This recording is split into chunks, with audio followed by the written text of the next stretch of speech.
5 méthodes pour accroître vos performances en classe. À la fin de chaque trimestre ou de chaque semestre, de nouvelles résolutions sont prises pour de meilleurs résultats.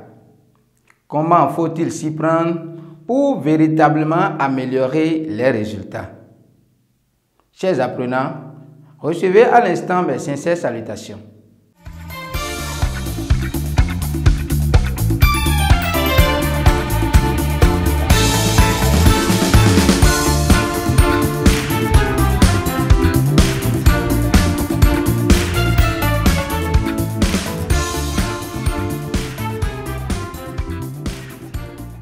Dans cette vidéo, je vais vous faire découvrir 5 habitudes qui vous permettront de produire de meilleurs résultats. Premièrement, vous devez faire le bilan. Alors, à la fin du trimestre ou du semestre, l'apprenant doit faire le bilan qualitatif, c'est-à-dire les matières dans lesquelles il a réussi. Et un autre bilan quantitatif maintenant, c'est-à-dire les moyennes qu'il a pu obtenir dans chaque matière. Ceci lui permettra maintenant de définir les objectifs et donc de s'organiser. Le deuxième point, justement, c'est l'organisation. Il n'est pas de vent favorable pour celui qui ne sait pas où il va, disait Sénèque.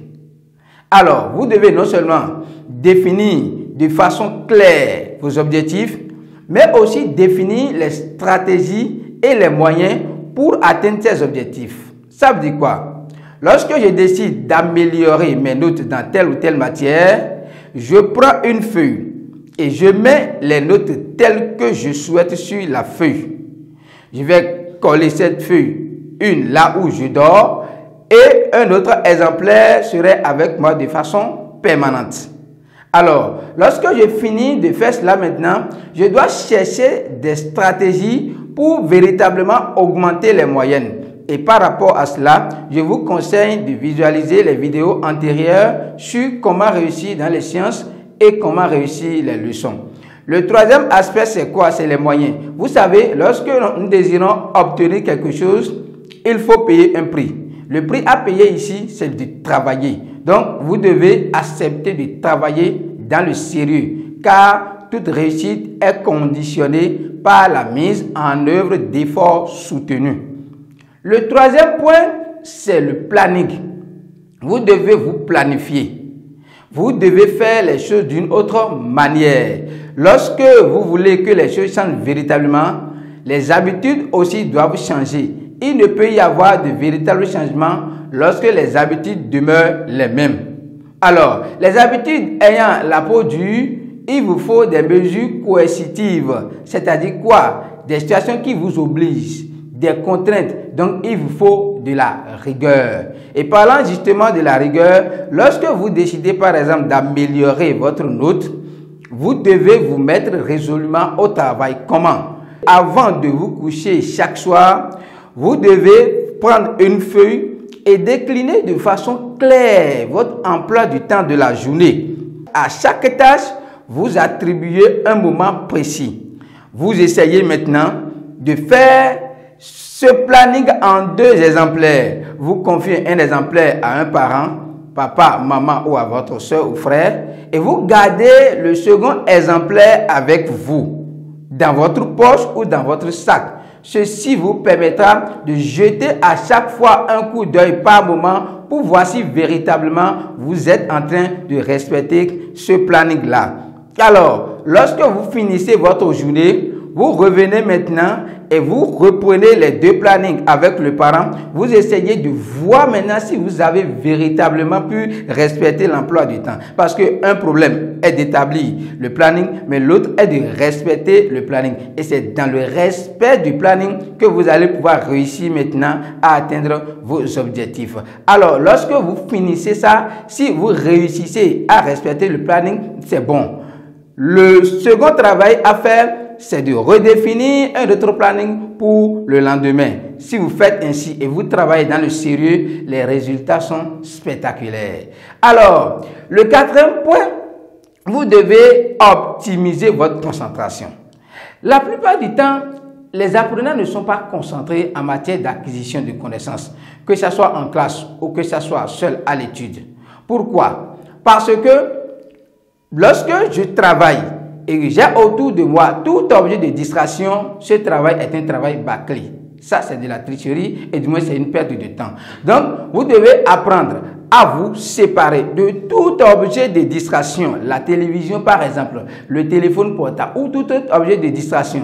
Je vois des apprenants en train d'étudier et en même temps, il y a la télévision qui est allumée et ils font semblant d'apprendre. C'est faux. Ça, c'est de la tricherie et de la tromperie. C'est une perte de temps.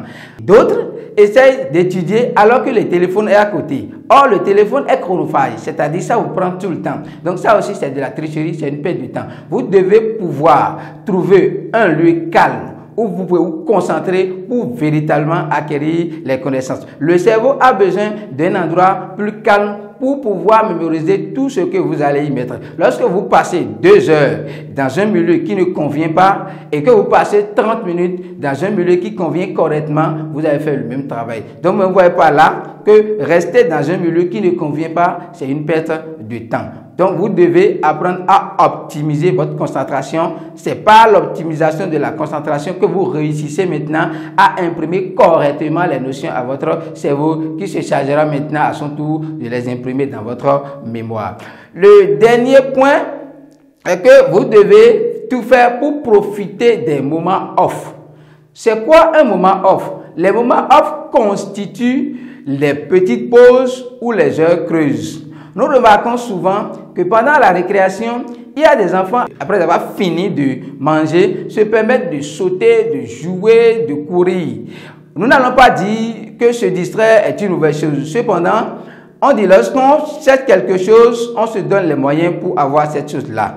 Alors, les élèves, les apprenants peuvent facilement profiter des heures perdues ou des moments off. Comment? Lorsque je fais ma récréation, et après 5 ou 10 minutes, je finis de manger, je peux retourner rapidement en classe ou dans un lieu calme, histoire de réviser quelque chose, par exemple, d'apprendre une petite définition, de reprendre un petit exercice. Vous voyez, tous ces moments vous aideront à plus progresser dans les notions. Ou par exemple, il y a des moments où le prof n'est pas encore arrivé et la plupart du temps, les camarades se mettent à bavarder, à parler. Je m'éclipse calmement dans un coin et je profite de cet instant-là pour capitaliser, pour retenir quelque chose. Les moments off, quand ils sont bien gérés et quand ils sont bien utilisés, contribuent efficacement à l'amélioration des résultats. Voilà, chers apprenants, 5 méthodes qui vous permettront d'accroître votre performance en classe et de produire de meilleurs résultats. Si vous avez aimé, merci de partager la vidéo et n'hésitez surtout pas à nous contacter pour tous vos besoins